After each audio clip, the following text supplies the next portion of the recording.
All right. Let's get started. It's the time now. All right. So, good evening and a very warm welcome to all our professionals who have joined us today. Thank you very much. I can see on my screen that we have professionals from many countries.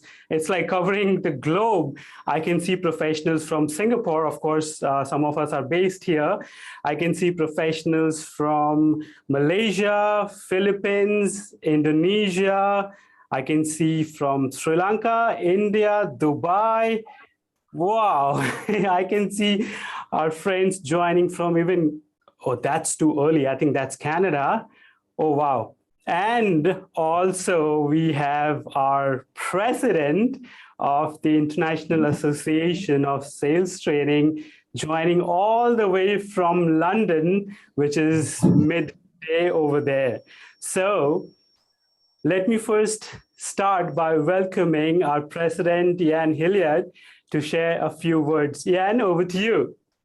Thank you, Amit. It's a pleasure to be here, and hello, everyone from all the time zones. The ISAT, we're dedicated to helping more people understand sales. And there's a lot of fear and worry about sales sometimes. And I spend my entire life trying to explain to people sales is all about just trying to help people. And sales training is just about helping people help more people. And so I'm delighted to be here today and to see our wonderful speakers and guests. And I'm really excited. If I'm not, it's half term here, so I'm just pulled away from a game of Monopoly with my daughter, and I'll probably be dragged back again. But this is being recorded for everyone who can't meet it and make the time. And so it'll be available for everyone afterwards. And I'm absolutely delighted and really excited to be here, and looking forward to finding out exactly what we're going to do to help more people post-pandemic. It's been a rough couple of years, and it's never been a more important time to help companies to help more people through sales. And yeah, absolutely. So enough of me. We haven't come here to watch my dulcet face or tones. And so thank you, Amit, and welcome everybody. And I'll pass it over to you. All right. Thank you very much, Jan. Thanks for taking out time from your busy midday, which we really appreciate it. Okay. All right. So I must start by first sharing the vision of IAST, which is International Association for Sales Training. We aim to provide exceptional, we want to promote exceptional service when it comes to sales training across the world. So that's our mission, that's our vision, and we are really looking forward to helping each and every region. And that's how I have been brought on board in the Global Leadership Council for APAC region. So it's a great responsibility, and I'm here to serve the APAC region. And we will have several programs going forward, which will be value adding and educational for our members and for our customers in the APAC region specifically. But of course, our members from all over the world will be joining in each and every event. Okay, so let's get started. We have the topic today, which is sales tips for the post-pandemic world. We thought of this topic because it came to us after listening to a couple of our customers that they wanted to have some tips on how they can really plan and start to put things in action as the business, as the market starts to open. So that was the timely topic that we thought, and we have, apart from me, I have 5 superb speakers who will be sharing golden nuggets of sales tips. So we have, apart from me, we have Anna. Anna, can you wave your hand? Yeah. We have Anna, we have Angela, we have Maverick, we have Lisa, we have CJ, and I'm sure in the next 1 hour, we are going to share some tips that you will be able to straight away implement. All right. So since I'm already speaking, I thought, why don't I quickly finish some of the sales tips that I've been itching to share, and that's like the broader tips. 嗯，见啊，放久了。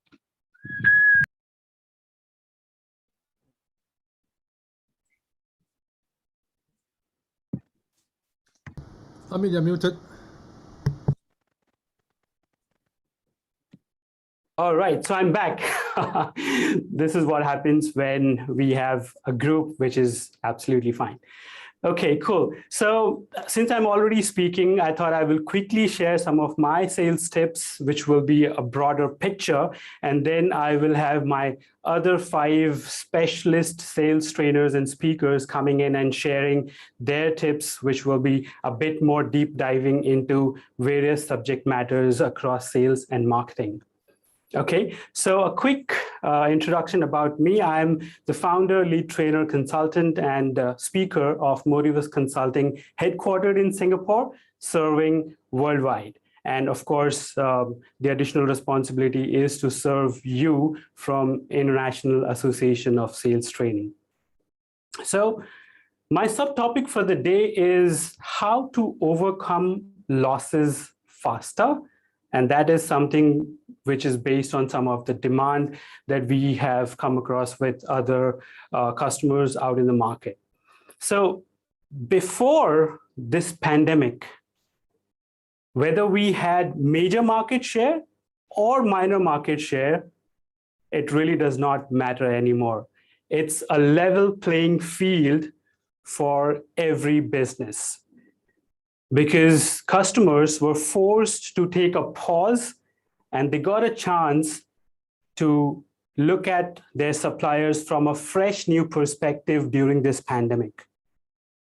And they found some really different suppliers, really different creative ones out in the market rather than their usual suppliers. So it is really a level playing field for everyone. Whether you had major share, you have to work hard to maintain that. If you had minor share of business, it is a great opportunity for you to raise the bar and get major share of business. So as the world restarts, we need to review and restart the whole sales process, because the old one is already not making any sense now. So when we restart the whole sales process, it starts with re-prospecting, re-qualifying, representing, renegotiating, re-closing, and reserving. So here are my top 5 sales tips. Tips number 1 is re-prospect and re-qualify your customers, whether it's a new customer or an old customer, because their buying behavior, their buying pattern, their needs and wants have already changed. And when you re-prospect and re-qualify them, you will be able to customize your product or service and stay relevant for your customers. Tips number 2 is ask for business consolidation. That is very important right now, because let's say if you had 30% of market share and you go to your customer and ask, what will it take to get 50%, 60%, 70%, 80%, or even more? Because this is going to build your base business for the next 1 to 2 years' time. And the projection is that the COVID-19 is going to keep impacting us in some way or the other, not as much as it has done in the last 20 months, but in some way or the other. So it's very important to build a base business, and then you can start to do revenue optimization, revenue management on top of that. So that's my second tip. Ask for business consolidation. Tip number 3 is ask for longer term contracts. This is going to be important to brick wall your customers if you had major or minor share of business. When you brick wall your customers, ask them, what will it take to get 2 years of contract or 3 years of contract in place of 6 or 1 month of 6 months or 1 year of contract. So when you have a longer contract, you will have enough time to understand the needs and wants of your customers and customize them, rebuild those relationships with them, and brick wall and retain them for the longest period of time. This is the time that we start to capture market share. My tips number 4 is expand your market sources, expand your customer sources. So add new source markets and add more distributors in your old or existing source markets, because that is going to be actually helping you to quickly win more market share, and that's going to help you overcome your losses faster. Even if you need to incentivize them, do it. It's going to help you in a longer period of time. So that's my tip number 4. Tips number 5 is it's a gig economy. And that's a great opportunity for especially services business. So in gig economy, what's happening is, as per Gartner report, 32% of organizations have already shifted from full-time employees to contractors. And this is a great opportunity where services business can come in and outsource those roles and really make a solid market share over there. Like we have started to do learning and development roles outsourcing, which is working well. But on top of that, I will say cherry on the cake is that always have service mindset. Without integrating sales and service across the whole stage of sales cycle, you will never be able to achieve a sustainable business. And that's the reason I call it as sales plus service equals sales with, and the integration comes, which makes your business quite sustainable. We can talk about that someday later, but today the time for me is to invite our next amazing speaker. Her name is Anna Rokina, and she's going to talk about social selling for inbound. Over to you, Anna. Thank you, Amit. Thank you. So great to see everyone. Okay, I will start my timer. So I'm within the time frame. We have so many great speakers. My name is Anna. I'm a Russian living in Singapore for almost 10 years now. And my whole career, I was working in social media strategy and social media insights. I led huge social media insights projects for industry players, sometimes governments. And in 2017, okay, we have some background noise. I moved to sales enablement to lead social selling programs in Oracle Singapore, in Oracle JPAC based in Singapore. So, and that's where I stayed in sales enablement, leading social selling initiatives. Now I have my own company, Smart Social. So today I will give you very actionable tips on how to use social selling for inbound leads. I promise I will avoid buzzwords as much as possible. So here it goes. So think April 2020, Singapore. We left the office to work from home as a sales team, as a huge sales team. And we were ready. For the past almost 3 years, our sales team had social selling trainings, experiments, tested everything that works or not working. But overnight, social media has become one of the main sales channels for us and for the world. Our buyers sometimes were very resistant to digital selling techniques, especially in JPAC region. You can imagine, we better meet in person, we have tea, we discuss things. But they first had no choice in 2020.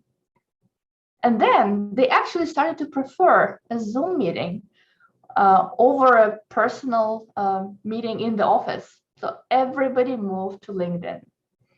But one big mistake was to treat LinkedIn as one of many sales channels. And same as any other sales channel. This is what we actually learned after being there for many years. But now with everybody there, we got new lessons. So when you do treat LinkedIn as one of sales channels, same as other sales channels, you start believing in social selling magic. I'm sure you've seen social selling magic all over LinkedIn. So you have magic connection requests, copy, you have automation tools to customize your connection requests, you have always working LinkedIn sequences. But sometimes it will leave you disappointed because it's not working for you. This is still outbound. This is outbound to unengaged leads. And this is cold selling, which can be very frustrating, very disappointing, and can be very demotivating for your sellers. So what makes social media as a sales channel very different from other channels is a possibility to create this inbound interest from your prospects. And also you have the power to build your network mindfully. So this is where social selling for inbound happens, when you present yourself to your audience that you built yourself and you get interest from your prospects. So, and if you want to get this inbound leads on LinkedIn, that's where you have to get your content and your personal brand right. So I have 3 minutes exactly to share 5 tips. Very simple, actionable tips on how to build your content. First, tip number 1, talk about your customer problems. This is kind of a buzzword now. Talk about how you solve them, but do not talk about your awards, about how humbled you are to get into President's Club. But also when we think that we need to talk about customer problems, we think about start with a problem. So we start with, hey, dear customer, do your sales suck this year? Or, hey, dear customer, is your pipeline empty? Is your pipeline of a bad quality? You know what I mean? So this kind of approach positions you above the customer. And nobody likes a stranger talking down at them. So instead of talking about customer problems from this perspective, say how you solved a problem like that. So talk about how successful you were in solving a similar problem. It means case studies, success stories, and solutions. So that's all. That's all what you need to talk about. Do not tell them, I know your problem, I will solve them for you. Second, have authentic voice. Another buzzword. Actionable tip here, do not use too many qualitative words. Do not say, I am the best, this is awesome, the greatest solution in the world, we are better than our competitor. So you can use Hemingway app. I will post the link in the chat. That will help you get rid of these buzzwords in your text. Tip number 3, use all content formats available on LinkedIn. Because while you want to be authentic, you want to talk about your customer, you need to be aware of how LinkedIn algorithm works. And using content formats will really help you get more eyeballs on your content, and more prospects will see your content. So you will get more interest if your content is right. So for now, what algorithm researchers tell us, polls are a great way to get more views, polls on LinkedIn, especially when polls are really well thought through. Video, of course, documents that you can share on LinkedIn, which will create a so-called carousel LinkedIn post, will also get you more engagement and more views. So think about, when you do that, also think about how your customers consume content. So make sure that they can actually read the font that is big enough when they read from the mobile. So tip number 4, become more visible, engage with 3 main categories of your audience: influencers, prospects, and colleagues in the industry. These are your 3 main people you want to comment on, you want to like their posts, you want to talk to. Number 5. Watch your social selling. Sorry. That's fine. So watch your social selling index and try to increase it. So I could talk for hours about social selling index. I have a great video on my LinkedIn profile about how to actually increase social selling index. You can hop on there, check it out, and that will be my tip number 5. And if you have any questions, please ask in the event chat on LinkedIn. Please ask here. I'll be happy to answer. That's it. Wow, thank you, Anna, for such golden nuggets. A big round of applause for Anna. Thank you so much. I think I'm really going to make use of at least 3 to 4 out of it, which is going to really be helpful for my business. Okay, so with keeping the time in mind, we have up our next brilliant speaker who is really going to share some practical demo on how to qualify prospects virtually in less than 5 minutes. And for that, please allow me to invite Maverick. Mav, over to you. Hey, thank you. And hello, everyone. Hello. So what I need is actually a prospect to role play. If any one of you in the room can actually just put up your hand, that'll be great. My assistant, Karen, lovely assistant, will be calling you up in a bit. So when it comes to sales, two things actually comes to mind. So one is how fast you can actually close a sale. So there are a lot of tips going to be focusing on this. But the other thing a lot of people don't really look at, and the other one is how fast you can qualify a prospect. And that's what we're going to talk about today. So I'm given only 7 minutes. That's actually 2 minutes more than I need to actually qualify a prospect online, which is what I'm going to demonstrate right now using some of the tools that I have. And for Karen, do you have anyone that that would like to volunteer? You can put up your hand so that preferably someone I don't know, because I know I have a couple of friends in here, and then they will think that I would have engineered someone. Karen, is there someone that you can bring aboard? Yeah, sure. How about Li Hui Fang? Oh no, Hui Fang is a friend. So I'm sorry, Hui Fang. I would love to really work with you. She's a friend. Okay, let me just check. Okay. It's just How like a about magician, right? You cannot bring Daniel- someone that you know. Yep. Daniel Tan.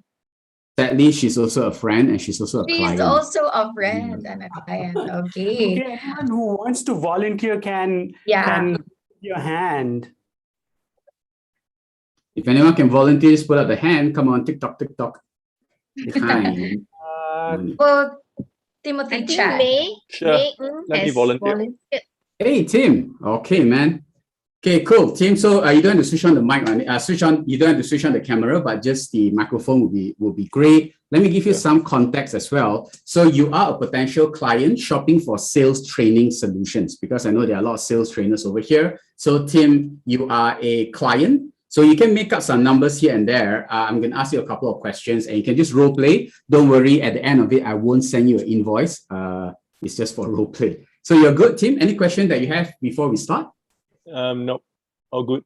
Okay, awesome, man. Hey, Tim. Okay, good. So I did ask you, and you know what? Just to make it more exciting, I'm just going to put a 5-minute timer over there. So, Mr. Tim, so we did ask for 5 minutes of your time, and I don't want to waste any more time. The purpose of this meeting is to see whether we are a right fit, and that's what exactly we're going to do right now. Tim, so the year now is let's just fast forward to 2022, and a lot of times when it comes to sales, of course, we need to set a goal. So let's look at 2025. Now, you are the sales director of the company. In 3 years' time, what would you say is like the best number, the best target when it comes to revenue? Sky's the limit. What is the number that comes to mind? 5 million. 5 million? Okay, great. So for your company, 5 million. Okay, 5 million is like the best, which is good, which is happy, great. Okay, but sometimes things don't really go according to plan. What's another number that you'll be like, that's okay. It's an okay number, nothing to celebrate, but it's an okay number. What number is that? 2 million. 2 million, right? Okay, great. And as you know, sometimes with COVID, things can really test us. What is the number where you would know your team needs to work extra hard in the next couple of years to catch up? What would that number be? 1 million. 1 mil, right? Okay. Now, worst scenario, what is a number that if you see that number, you'll be like, shit, we are screwed. So some people need to be let go. You may need to fire yourself as well. What would that number be, Tim? Negative $500,000. Negative $500,000, right? You know what? Let's just make it 0 to make it less depressing. Okay, good. But you know what? That's 3 years down the road. Okay, that's 3 years down the road. Let's just come back to today. Now, here's the thing that is interesting though, because one thing that COVID taught us is that things don't really happen in the straight line. So I think sometimes the growth may happen like this. So there could be line A, and then after that, there could be line B to your 2 million. And then again, there could be line C that goes to your 1 million. And then there's line D that goes to your 0 million or half. Now, based on where you see today, because you know the numbers best, right? Which line do you think you are optimistically on right now? A, B, C, or D? B. B? Okay, good. Hey, that's a great thing. But you didn't set out to do B. You can't set out to do A, right? So the problem over here is that there's actually a gap. Let's just call the gap X. But here's the interesting thing though, that gap exists 3 years from now. But today, there are actually no gaps. Now, here's the thing, Mr. Tim. If let's say there are a couple of strategies that we can execute today to make sure that we can actually close the gap and so that you land at A, would you be interested to know more? Yes. And there you have it, less than 3 minutes. I have a yes to continue. But what if Tim decided to play hardball? And he said that, you know what, Maverick, I think you guys are great, but we are already on the A line. So most salespeople will actually give up. But here's where I would say, wow, Tim, if you're on the A line, that's fantastic. But here's the thing. What if I can help you cut short the time so A become A plus? Would you be interested to know more? Yes, so he's yes as well. Okay, and that's basically how you would qualify a prospect in less than, as what I demonstrated, lesser than 3 minutes. Because as I mentioned earlier, 2 things comes to mind when it comes to sales: how fast you close the sale, and secondly, how fast you can qualify a prospect. So at the end of this, what I will do is that I will probably drop Tim a link, Mr. Tim, because I did ask you for only 5 minutes of time. Someone is unmuted. Okay, because I did ask for only 5 minutes of your time, and we're going to honor that. What I'm going to do is that I'm going to get my secretary to send you a booking link so that you can spend proper time. We can ask you more questions, and we will need maybe another 45 minutes of your time in the second meeting, where we will discuss how we can actually bridge the gap. Are you okay with that? Yep. Okay, great, awesome. And thank you, Tim. Can everyone give a big round of applause to Tim? And with that, I'm just going to switch off the timer. And that is how you can, I guess, in the simplest way, using technology, using a concept called concept closing. Because here's a part where I think a lot of salespeople need to understand. When you are selling to someone, you are tapping into the psychological part, regardless whether it's done online or offline. Because when you draw people in. Since young, the moment the teacher goes to the front of the board and writes something on the screen, the bad students will do nothing regardless. But the good ones will always flip to a new page of paper, perk up, and ready to listen. So if you can tap into that, even through a virtual setting, I think that's how you can basically soar your sales. And you know what? Explore sales that is actually outside the realm of your boundaries. With that, this is Maverick here. And if you want to connect with me, the best place would be you can just go to maverickfu.com. There's a couple of free gifts and videos over there. And back to you, Amit. Thank you. First of all, a big round of applause for Tim for being a very easy and good customer. As salespeople, we would love you to have our customers. That's great. But of course, what a great demo, Mav. You've really done it in the best way. The first time actually I went through this demo, I was like, wow, this is something creative and we must have it on our show. All right. So thank you very much once again. And moving on with the time in mind, I have another very experienced sales trainer. Her name is Angela, and Angela is going to share about 3 proven tips for effective virtual selling. Over to you, Angela. Thank you, Amit. Well, it's really exciting to see all of you here. So just let me have a little introduction about myself. Okay, basically my name is Angela Oh, and I'm a sales trainer and coach. I've helped accelerate the growth of individual salespeople and business owners to close more deals over the past decade. So today I'm going to share with you the 3 proven tips for effective virtual selling. Over the past 2 years with the pandemic going on, we have seen how COVID-19 has caused a surge in the information technology usage and impacted our lives. So businesses are forced to go digital, and we have to embrace the new way of working. And I'm sure we all agree that, now that we are all working from home, we just have to, kind of embrace it and think of newer ways how we can be more productive. So whether it's online or face-to-face selling, the way we treat our customers or prospects is the same. So the 3 tips that I'm going to share with you is going to be called as the acronym PIE. Karen, can you move on to the second? No, I'm not going to share with you this first. Okay, maybe you can close that for now. I will go through one by one. Okay, so but basically, it will be PIE, P for professionalism, I for information, and E for engagement. So the first letter P, let me just elaborate a little bit more on that. So be professional, be it online or face-to-face. Avoid distracting virtual backgrounds. Yeah, I'm sure we all agree that there are instances where we do see some maybe very funny pictures in the background, and that can be quite distracting. So just take note of that. The other thing to note is to go to a quiet place if possible to do any online meeting.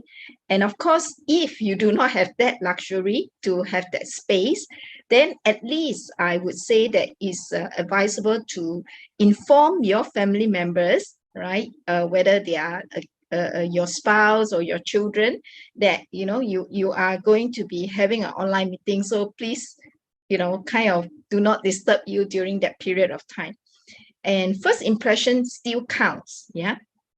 So dress appropriately is a form of respect, and smart casual, I would say. Sorry, 没有拿电话啊。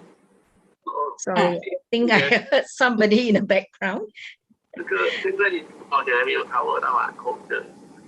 COVID 还没有 cover 完咯，只要 Sorry, Karen, can you mute? 它是 pandemic 就没有 cover 咯。Karen, just mute this person. Karen, can you just mute the whoever is that?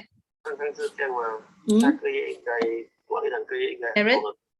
I'm just checking. 开而已吗？ Yeah, go ahead. Okay.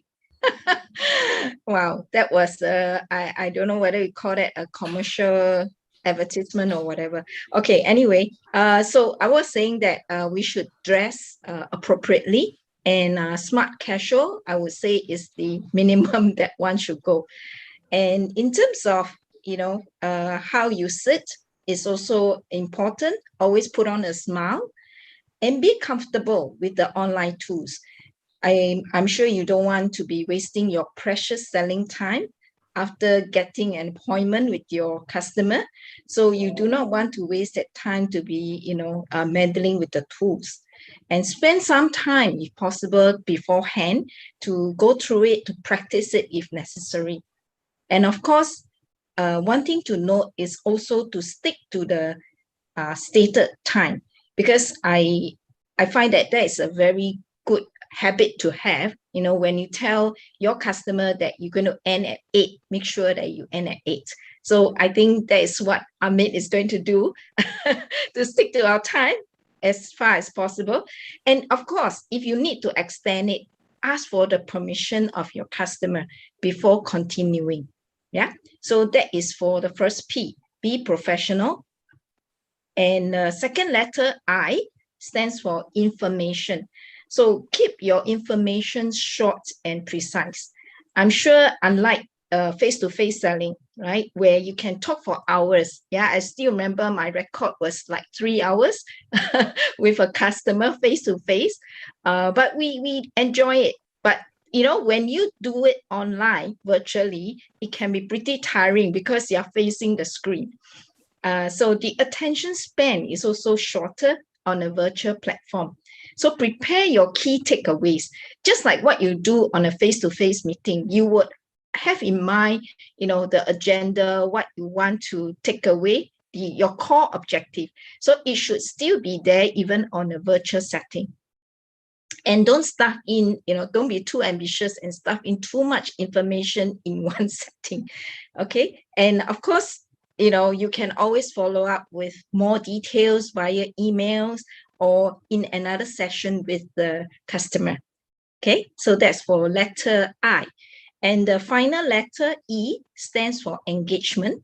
So always engage your customers. And of course, it can be challenging, right? Because to get your customers engaged, especially if they choose not to turn on their camera, you can't see them, you can't see their facial expressions. So you do not know whether in the first place, are they even there or listening to you, right? Because I'm sure we all know sometimes we can just, you know, kind of maybe go to the toilet or, you know, do something else if our camera is not on. So, but having said that, right, we can still engage our customer by doing some of these tips, which I'm going to share with you. And that is, you can actually call them by their names. Say, for example, you know, if you know the person's name is Amit, for example, right? You will just call him even in the midst of your presentation. That means don't go ahead and just talk. You can always pause and just say, you know, Amit, what do you think? You know, is this going to help you, right?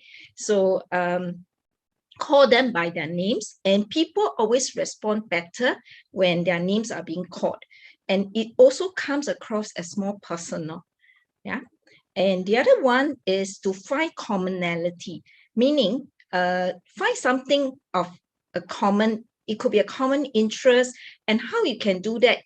Frankly, I think Anna has earlier on shared that how LinkedIn can be a good platform for you to find some information.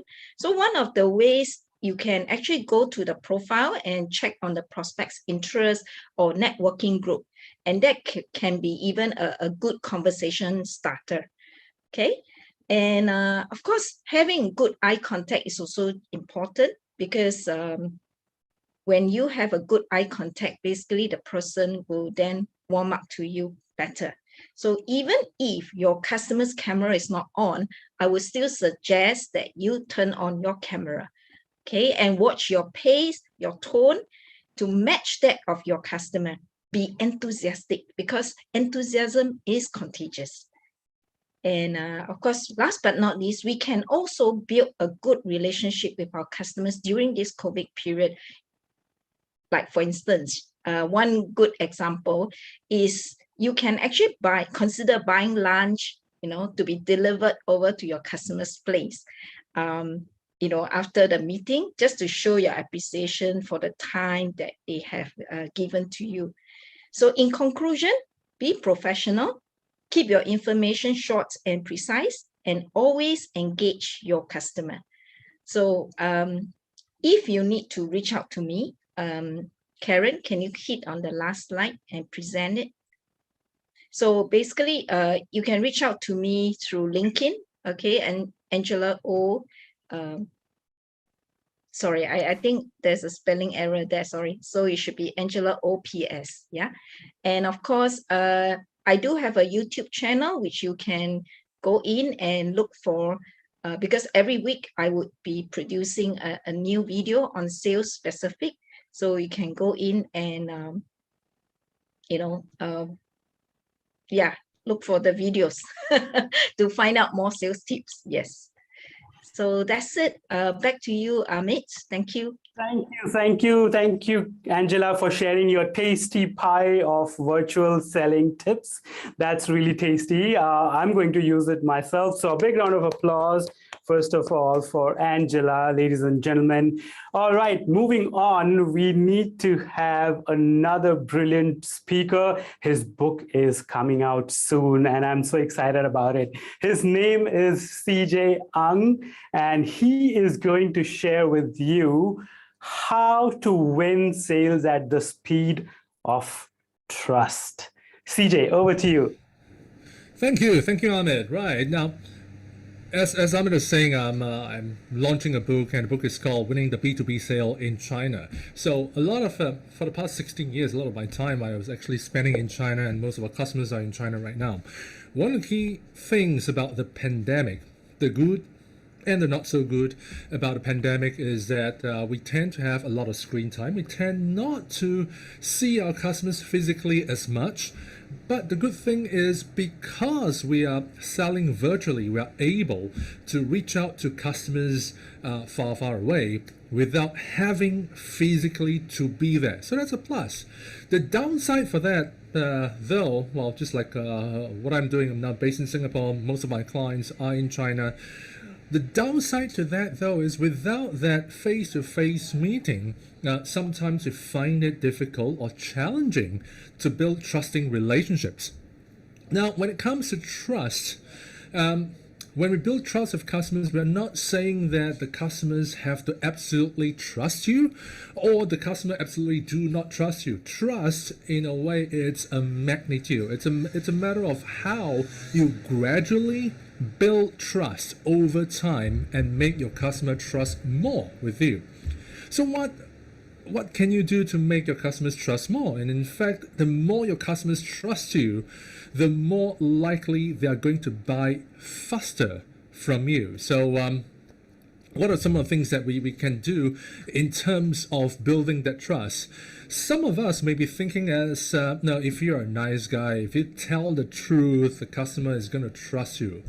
That is only part of the story. The bigger story is there are actually two aspects of trust. The first one, as mentioned, it's a matter of your integrity. Now, integrity is not just about telling the truth. It's not just even about being authentic. Integrity is one step further. It's about how you can actually, or you need to think on behalf of a customer, how you can put your customer's interests as a priority, how you can actually serve a customer, how you will not hurt or harm your customer. So that's a part of integrity. The other part is not just having good integrity. Customers buy from you partly because you are honest and you try to make an honest sale. That's one part. The other thing is customers buy from you. It's because they know what you are doing. They can get good advice from you, and they really can trust your word or your advice on what could be the best course of action. They don't just trust the people that has good integrity. They also need to trust people with good ability. So you need to know what you're talking about. You need to give good advice. You need to know your stuff, so to speak. So in this aspect, if you want to improve your trust with customers, there are just four things you can do, and it's very easy to remember. Number one, it's firstly, show you care. How do I show you care? Now, almost all sales trainings will say that you need to ask more questions, you need to find out more about our customers and understand their needs, and so on and so forth.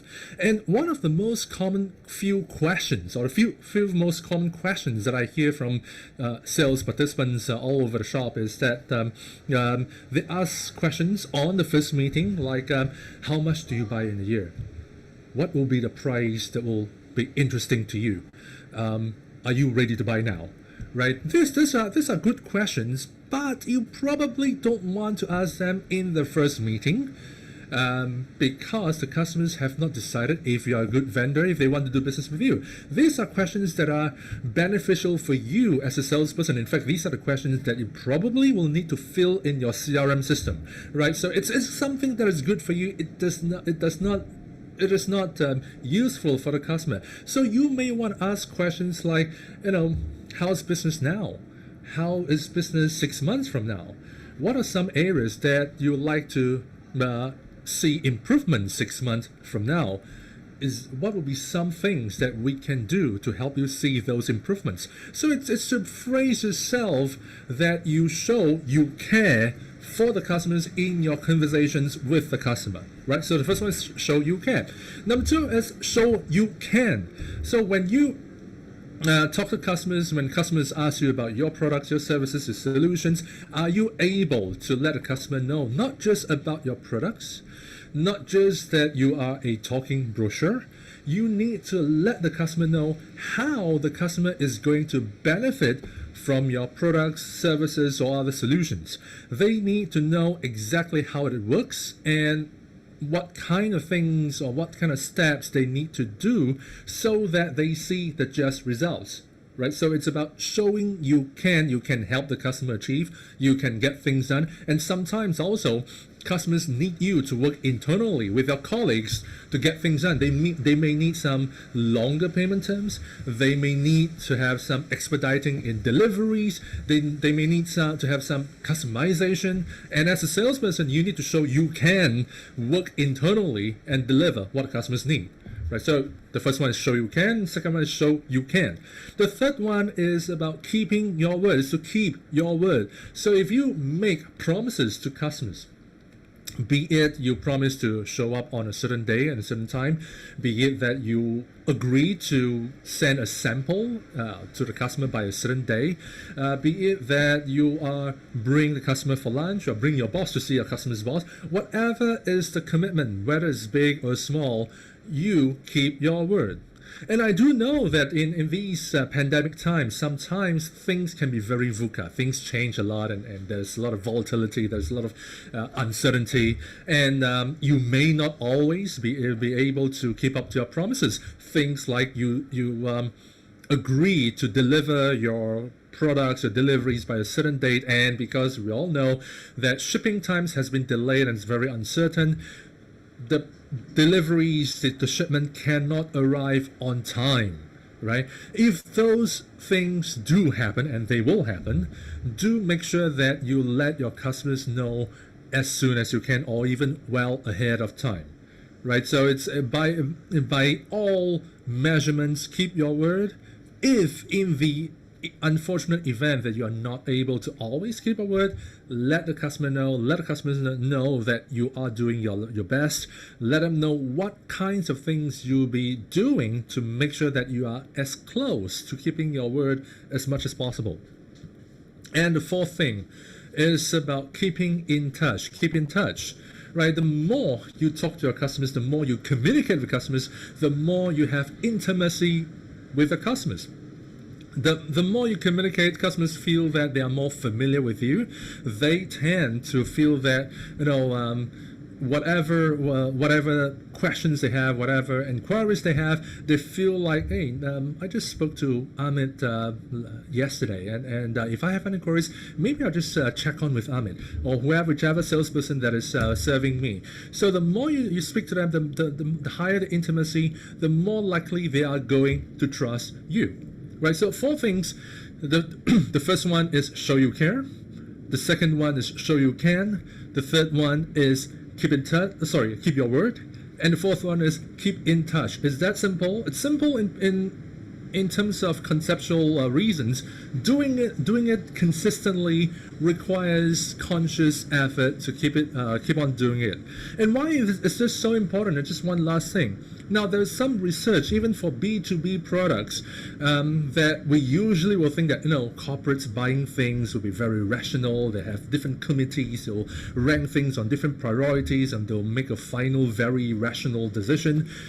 That is not always the case. We found that over 15, 20 years of research and over interviewing tens of thousands of customers, the key reason that corporate customers buy or B2B customers buy, the key reason is because of the salesperson. Now, come to think of it, if you sell a B2B product, in terms of product-wise, if you are comparing with comparable competitors, in terms of quality, there could be some differences, but it's not going to be much. In terms about product functionality, there will be some differences, but not a lot. Even things like after sales service, there will be differences, but there will not be a lot. Pricing as well. The key thing that is going to be a key differentiator, it's going to be the salesperson. So the more the salesperson is able to build that trust, and from trust build a fruitful or productive relationship, the more likely the customer is going to buy from you again and again and again. Right? So that's the takeaway for the 5 minutes. And back to you, Amit.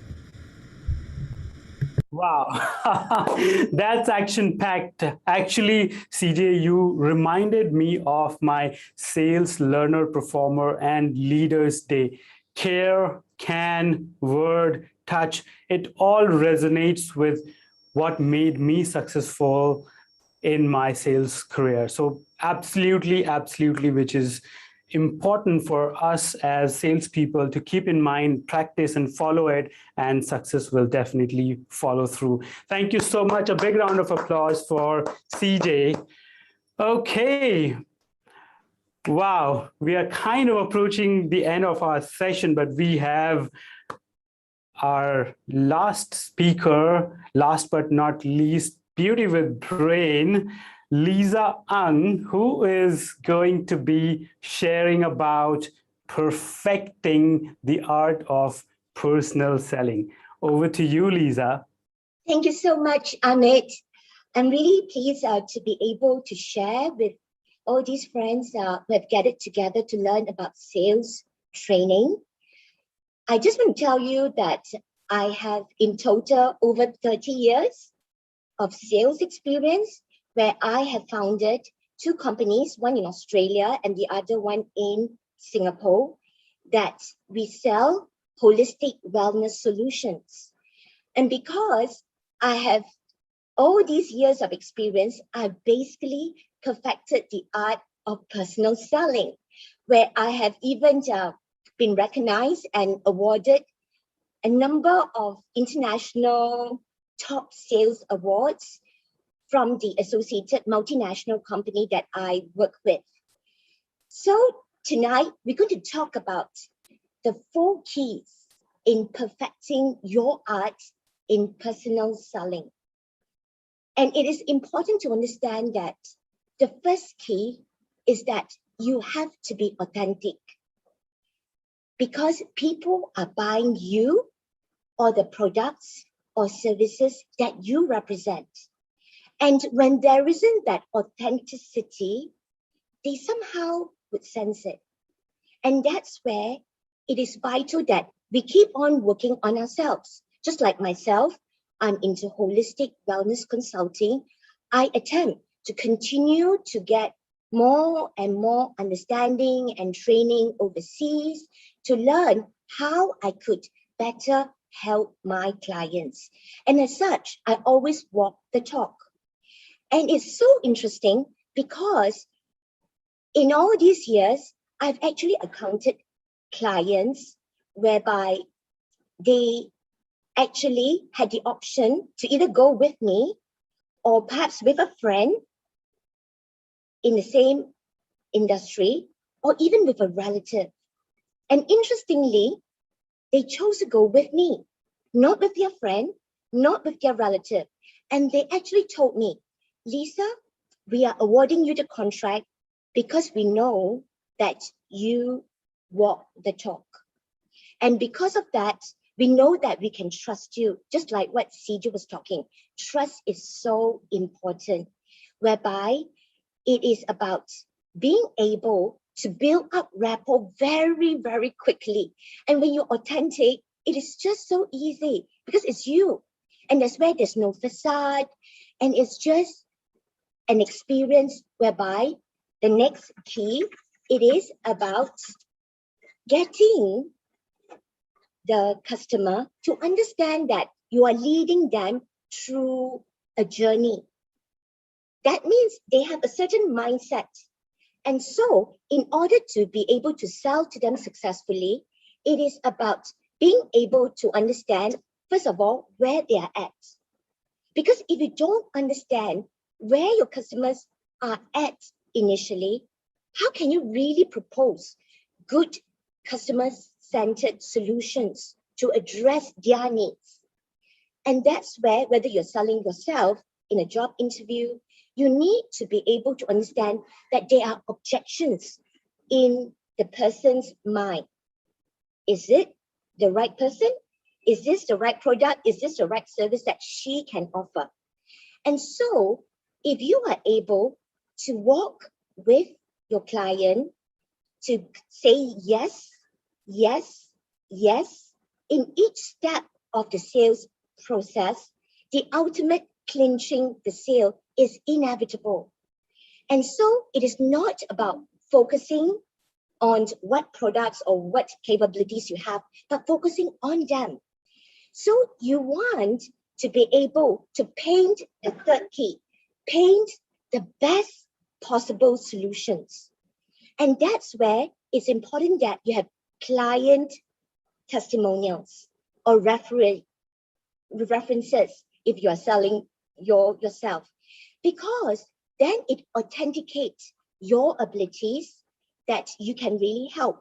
Because when you're able to paint the best possible scenario, it is so easy for people to say, yes, you've got to be the one, because you know what you're doing and you have all these clients in the past that you have been able to help. So the fourth key is about creating such a wonderful emotional experience of having spent that time with you when you are trying to sell. So when you focus on the whole experience to make it so wonderful, they go away feeling so good, even though they don't buy.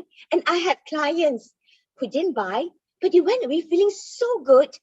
They started to give me so many referrals because they realized that I really care about them. I was really customer focused. And so because it was such a wonderful experience, I inevitably got so many referrals from them, even though I did not get the sale from them. So what are the 4 keys to perfecting the art of selling? Be authentic, attempt to grow, to be the expert that people will buy you or your products or your service. The second key is be customer focused, not about just you and your products or your services, how good. Connect the dots as how you can help them. So the third key is about paint the best possibilities that they will get excited about, that you are the one who is able to help them. The fourth key, create such a wonderful emotional experience. Thank you. I'm Lisa from Wellness Consulting Private Limited. Over to you, Amit. Oh, that was power packed. A big round of applause for Lisa. Thank you very much. I think authentically being customer focused is like the backbone of any salesperson to follow. Thank you very much. Now, all our speakers have shared. We can spend a few minutes on any question anyone wants to ask, and then we can wrap up the session today, and we will invite you for the next one soon. So anyone, Karen, are there any questions in the chat? The attendees can actually unmute yourself and you can ask questions as well. We have one question from Terence. Can we request our clients? Sorry. We have other questions from EJ. What would be some areas you'd like to improve? Oh yeah, so is that a question to our professional attendees, CJ? No. It's just a response to Adele was asking about what would be some words that you can use to make yourself a bit closer to the customer. Oh yes.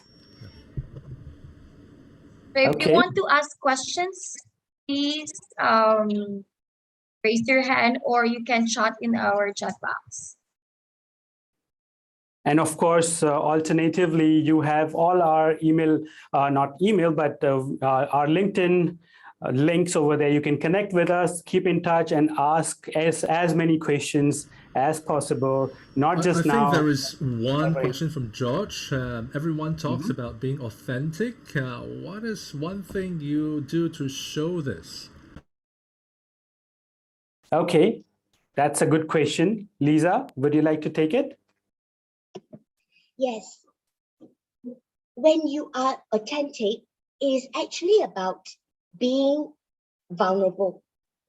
That means you would share in a way that they connect with you and know that it's not just a sales experience that they are involved in, that they are actually learning from an expert, you. So that's why it is so important that to be able to perfect your sales personal, you have to grow. You have to grow to be the expert. And that way, the authenticity of who you are comes across.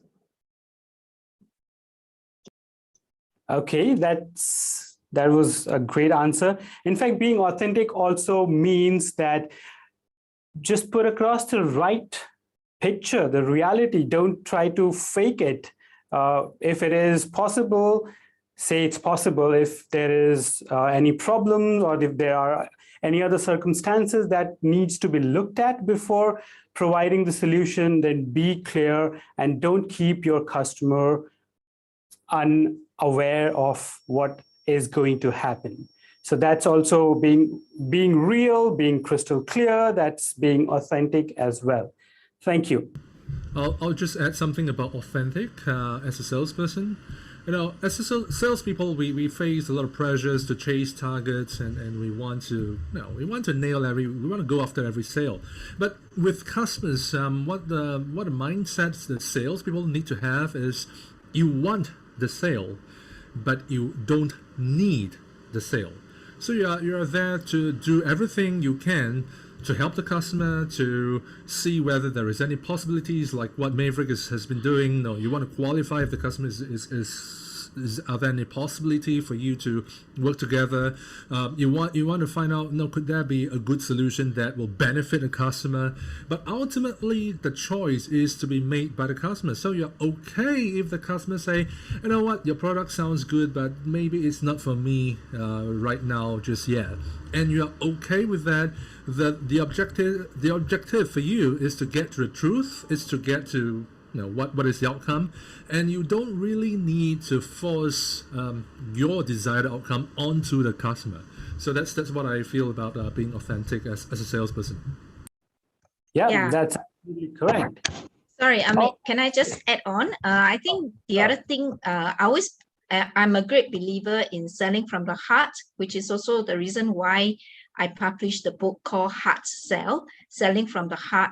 And I think one very practical way in which you can show that is not to sell only what the customer need and not what you want to sell, right? And I think if you are being honest about it, your customer would appreciate the fact that, hey, if you don't need this, I'm not going to, upsell you to something that you don't need.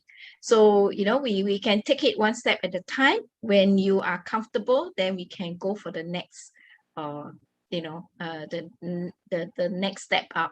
So I think one practical way is not to bear in mind is to sell what the customer needs. Yeah. Yeah, absolutely. That's great. Thanks, Angela, for your last kind words of wisdom and sharing. All right, so with that, I think we will have to take your leave for today, but stay tuned. We will be announcing our next meeting where we will have other speakers on different topics, and let's learn and share together. Until then, take care. Goodbye. Thank you.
Hi, Lisa. I think only the two of us are here.